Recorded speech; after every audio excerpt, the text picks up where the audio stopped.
Hey folks, I just want to show you the new setup I have. I disassembled my drill press because I still couldn't get this motor with the arbor to run true enough. So went with this.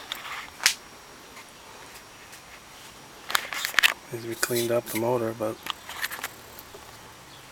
it spins pretty true. Belt, and you can adjust the speeds. You can see that right now it's set at 2180. You can go up to 3070 RPM, and the next one down 1630. So this is what I'm going to use. I have to figure out how to mount coils and how I'm going to mount this setup. But here, check it out.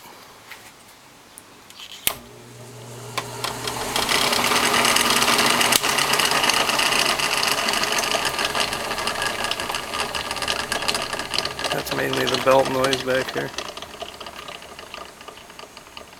That's 2180. So that's the stage of the project at the moment. That's where I'm going. Thanks for watching.